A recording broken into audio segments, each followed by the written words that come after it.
Tom, how's things, mate? Things are great, Matt. It's an exciting time for our company. Just locked down like a lot of people in New South Wales. Sounds like it, mate. And you're starting to come out of lockdown, I hope, with the rest of the state. Yeah, things are starting to open up, I think. So should be a good run to the end of the year. How's it been dynamic-wise, having obviously a lot of your work is technology-based, and you've got a lot of people remote. Have you found that through the last 6 or 7 months? So it's been an interesting dynamic for With You With Me.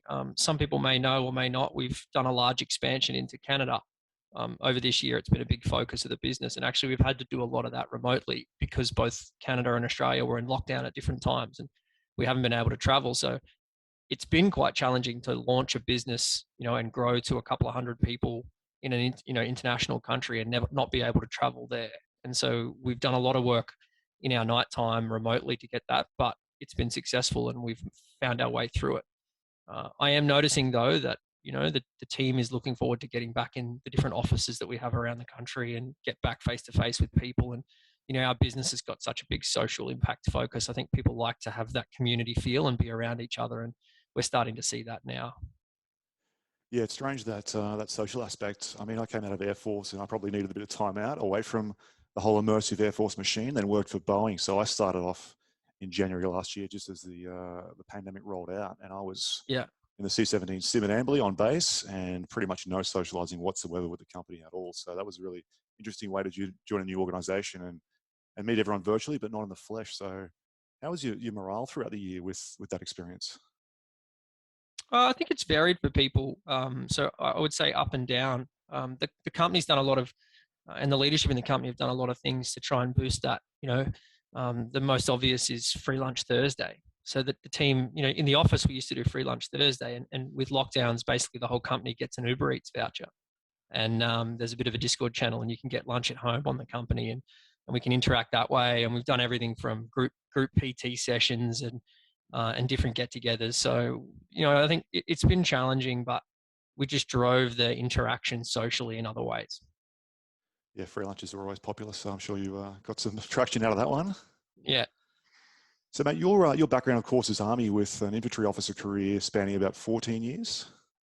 Yeah, that's right. So I grew up in Brisbane and left school as a young 17-year-old and joined the Defence Force Academy in 2004, and then went on to complete training and become an infantry officer. And I served with the 7th Battalion when it was up in Darwin and deployed with them to Afghanistan in 2008, and then went on to do a number of other postings around the country with some very fascinating jobs before deciding to leave in early 2017. And how did you approach that decision? A lot of people, I suppose, at 14-year mark for you, you were looking at major and beyond, if not already. So it's an interesting pivot time throughout your career. How did you approach that decision?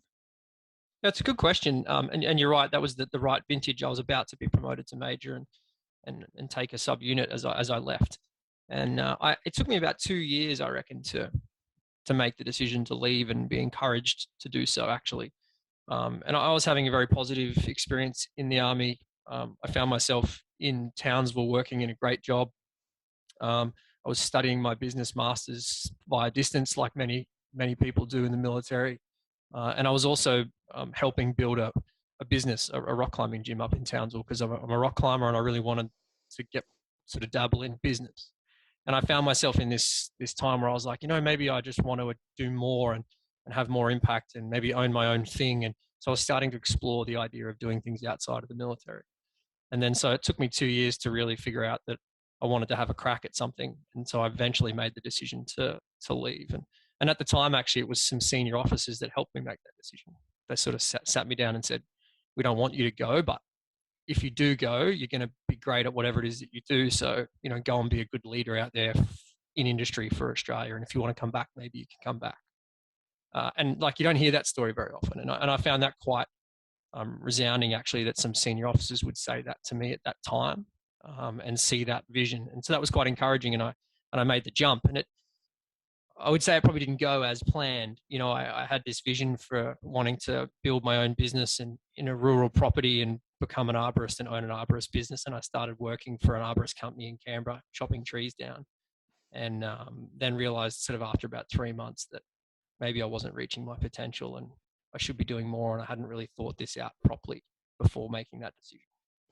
That's pretty tough. How you jump out and you're doing what you'd planned to do, and just realizing that in fact you've got to pivot. That's not the way to go. How did you go through that process of coming to that realization and then choosing a different path?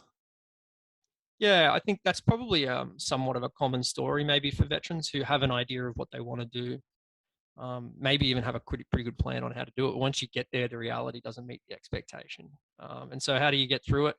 I mean, I'm a relatively humble guy, so I kind of had to just swallow a bit of the ego and look for help elsewhere. And that help actually came from With You With Me. I'd met our CEO Tom Moore about sort of 7 or 8 months prior to that, and we'd been talking. You know, we didn't know each other in the military, and I ended up bringing him back up and saying, "Hey, you know, can I get some help with career transition? I don't really know what I want to do. Have you got anything going?"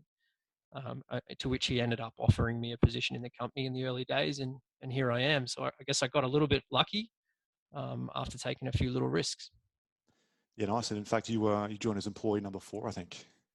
Yeah, I think it was something like that, 4 or 5. Yeah, certainly one of the early full-time employees into the business. Yeah.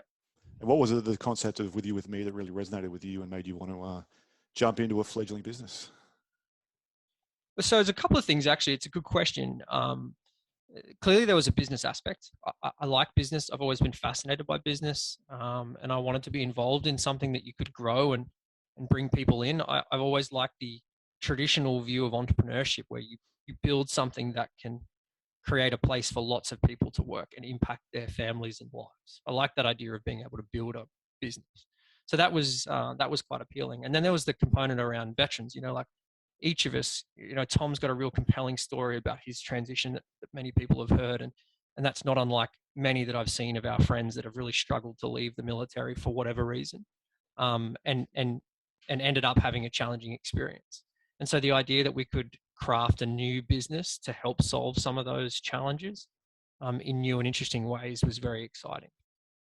And so now, almost 5 years down the road, a lot of that's come to fruition, and we've had pretty amazing impact globally. So those two things really drew me to the business in the first place.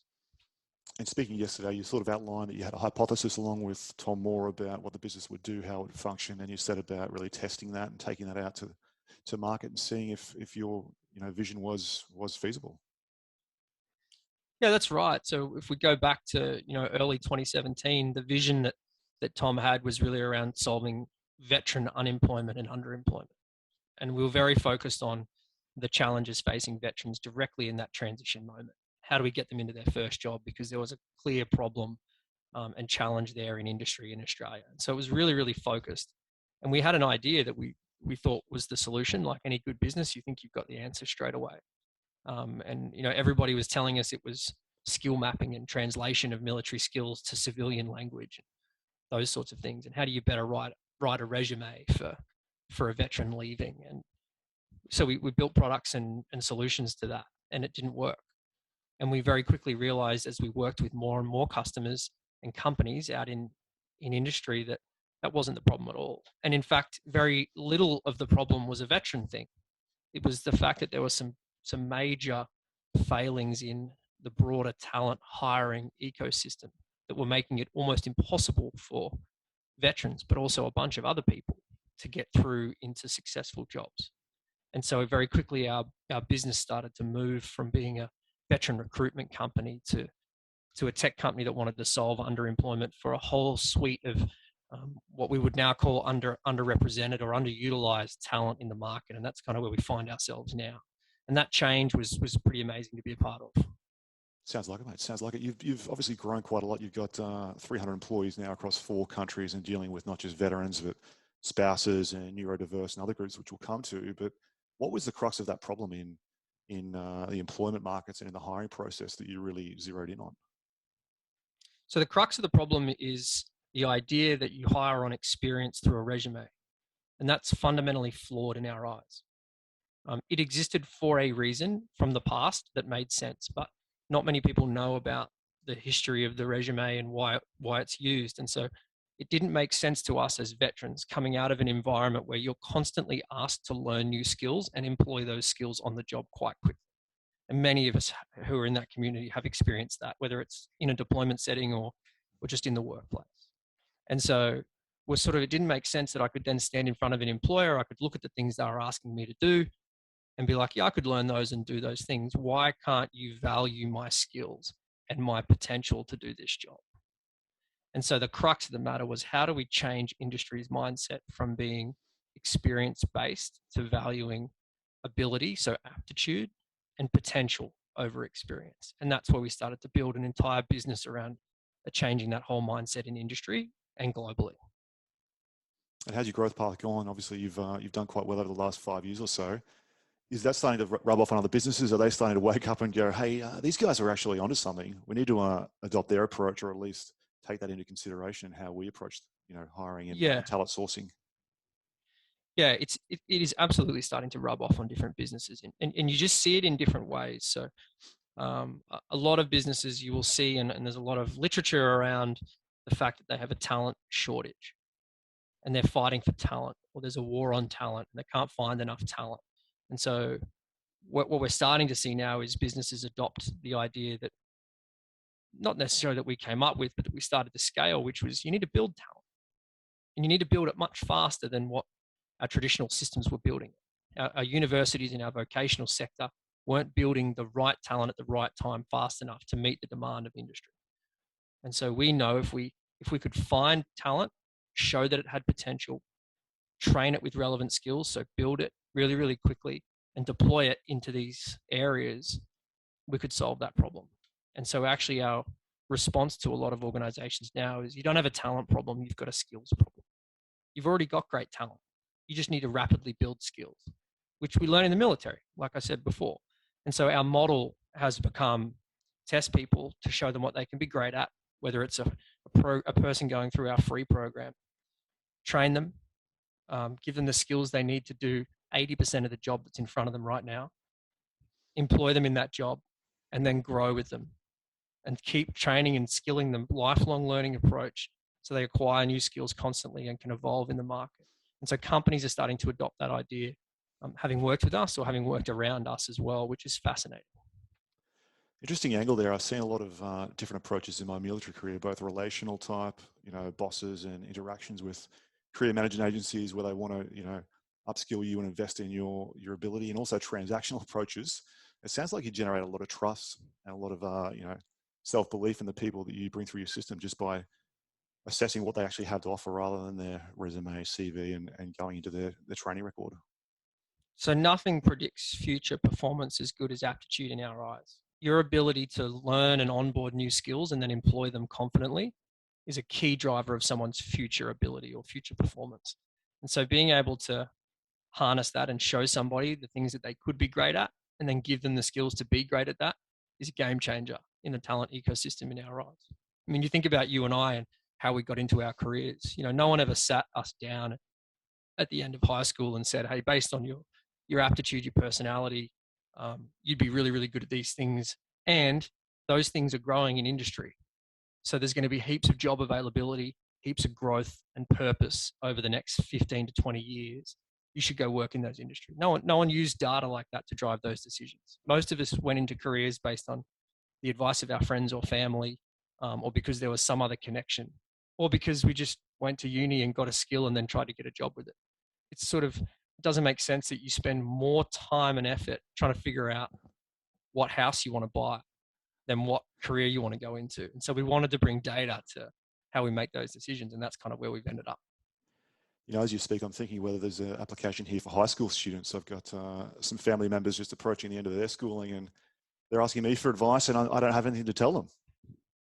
Yeah, so this has been talked about quite a bit in our business. Effectively, the model that we've built is suitable for everyone. And that's why you're seeing us start to branch into other underrepresented groups now with our neurodiverse programs, our indigenous programs. We've had our military spouse program running for quite some time. That is us proving the model that it's not something unique necessarily about veterans, but there are a lot of underutilized groups that have great talent, and they're not being tapped. And so you're right. We do have a hypothesis that we think this could be great for school leavers trying to figure out what they want to do straight away.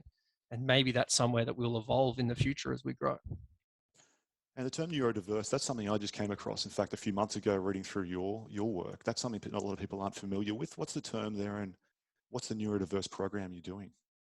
Yeah, so the program for us was all about how do we find people that can be great in tech roles?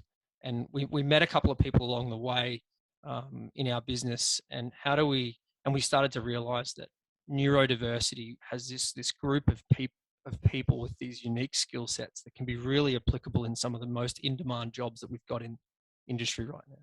And they weren't getting access to them because perhaps they don't perform really well in a job interview.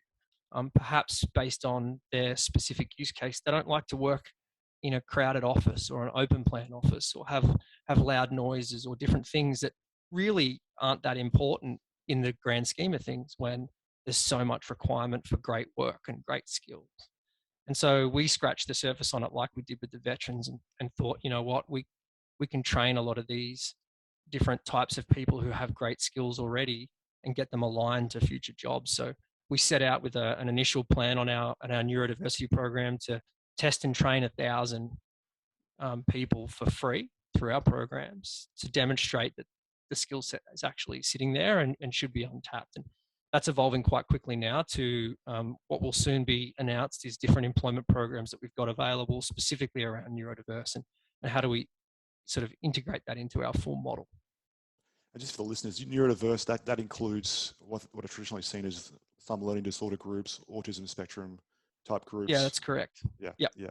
So I know you're also doing some great work in the indigenous space, particularly in Canada. So how much of that concerns cultural awareness and being, nuanced in particular about how to approach different cultures in those groups?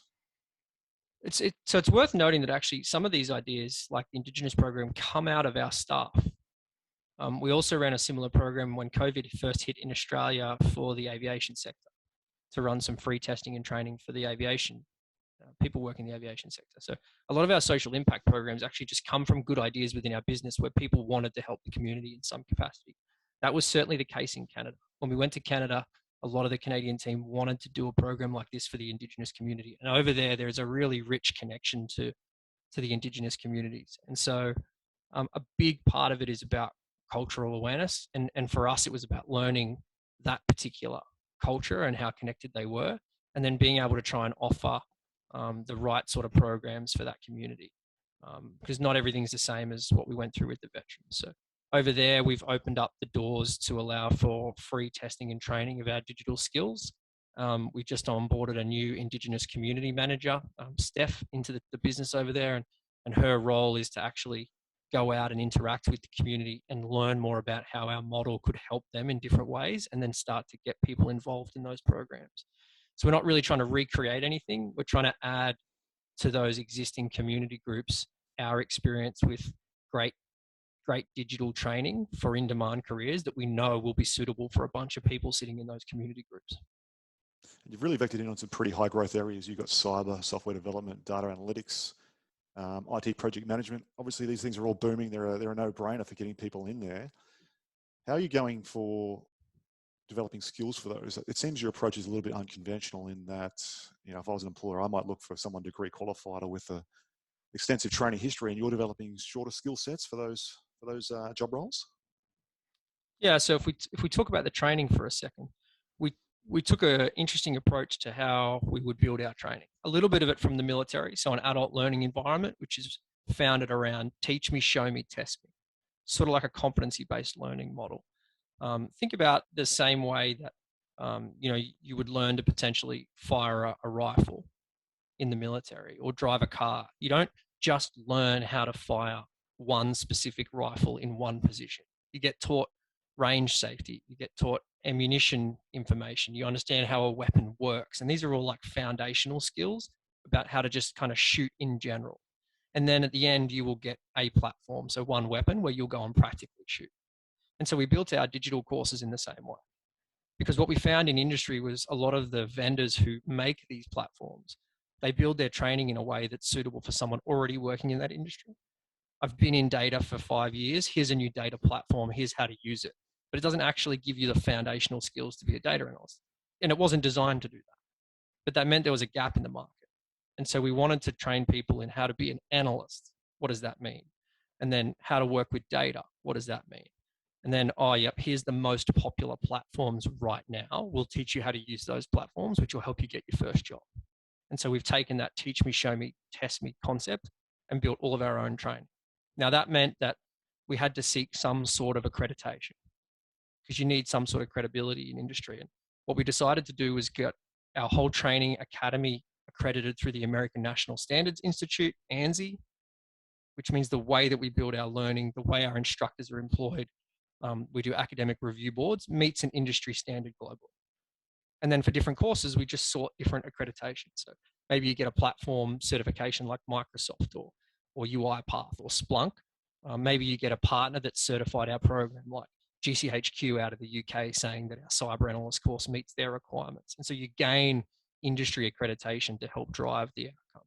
And that has allowed us to do one thing, which is build content as fast as skills are changing in industry, which is really what we wanted to do.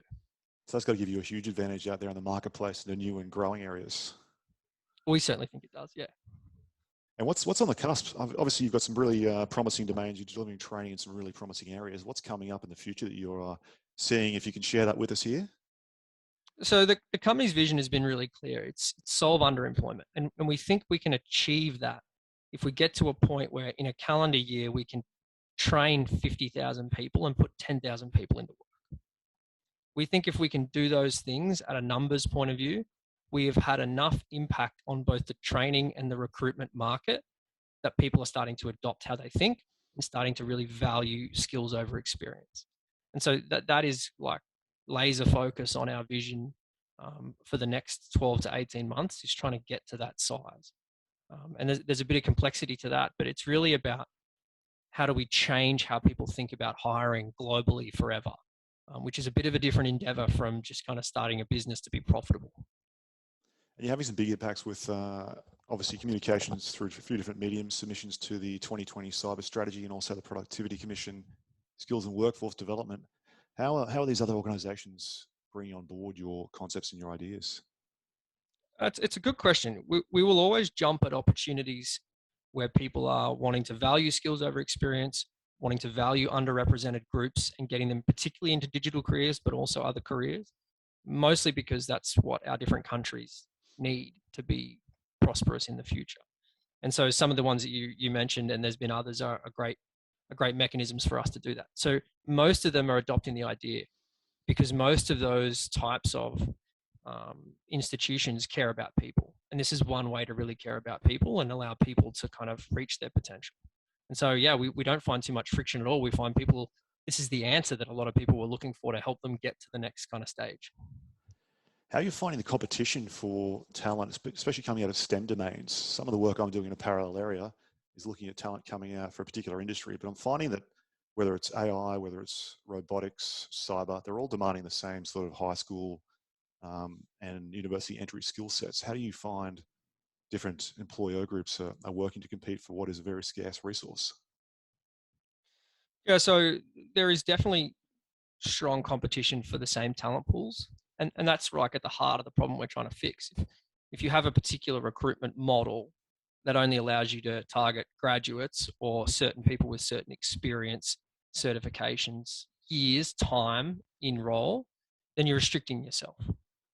And so the way that we play in that space is we just don't care about any of that. We want to see someone's ability and future potential and aptitude and skills. And then we want to make that match to as much of a job role as we can. And that's why we do that skills over experience. And so for us to find talent, we hire the same way that we try and get our partners to hire. We hire on skills. We use our testing. We put people through our training. 70% of our business is new to business or from one of these underrepresented groups that we've spoken about. And we're one of the fastest growing businesses coming out of Australia, if not globally. And so for us to be in that position is proof that the model works. That there would only be a handful of business people in our business that have been in business for longer than 6 years, which is pretty phenomenal when you think about it. It is, mate. It's a huge trajectory and a huge success story. And I think what's going to be of interest to some of my listeners who are thinking about going into business or similar domains is how you've approached what you talked about earlier, and that's having a hypothesis, testing it, and either going with it or cutting it down and going with something else. Is that sort of the way and the mindset you use to approach business and how you do things? Yeah, and we still use that mindset.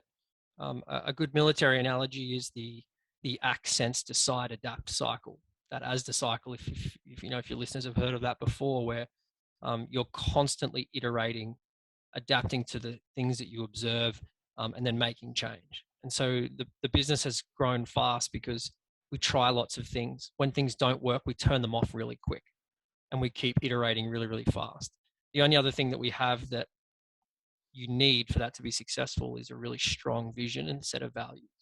The company has a really firm vision on solving underemployment, and everything connects to that. So we never get lost in our way, but we experiment and try lots of things in order to get there.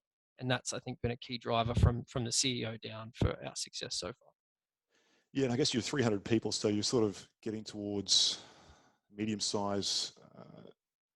I've spoken to a few of your employees around really the culture and the fit and some of the behaviors and values they brought out of the military and how they see those reflected really tightly with you, with me. How do you find the culture there and the cohesion and the values that the company espouses and how people's connect to them?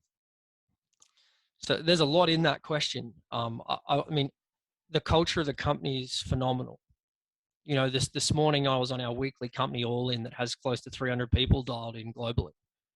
Just listening to a bit of an update from the different teams, hearing a showcase from one of the teams working with our customers, and the idea that that actually happens every week alone is phenomenal. And so the culture is supportive. The culture is aligned to the vision, and it's kind of quirky. We really love having a bit of weirdness in our company. People really get to be themselves. So there's a culture of just being you in our company, which really speaks to some of the problems we're trying to solve in industry and how we're trying to help people. On the values side, the values are be fierce, be curious, be transparent, be the customer. It's four values that the company really cares about, that are ingrained, that have real meaning. And you could ask anybody in our business and they would tell you what those values are, as fast as I just did now. And we don't have to teach that anymore. It's just part of onboarding into our company that you learn about those values. And those are the values that help us get through some of the challenges of growing a business, changing a big old system in industry, and working in some of the areas we work. That's pretty fascinating. There's a bit of work I was seeing coming out of some thinkers in the US around being transparent, being totally open. One example, I'm not sure if you're aware, is Ray Dalio at Bridgewater. He's got that book, Principles. Yep. Developmental psychologist Robert Kaplan at Harvard has written a few books about, how a lot of people do their job firstly, then they do the job of managing expectations. And by stripping away that second job, people can really perform, they can flourish, they can be themselves. And from what I've gathered talking to your employees and yourself, that's what you're pretty close to doing in your company. So you're right. Ray Dalio is where some of our original thinking formed around this idea of transparency, and he calls it radical transparency. We've opted to call it positive transparency. We also drew on a number of lessons from the military and high-performing teams, where if you're in that team, you really want to know as much as you can about how everybody else is going, how they're feeling, if they're having a bad day, because that really affects the team's ability to perform well. Not because you want to restrict anybody, but because you want to apply strengths and double down on people's strengths and weaknesses in different times.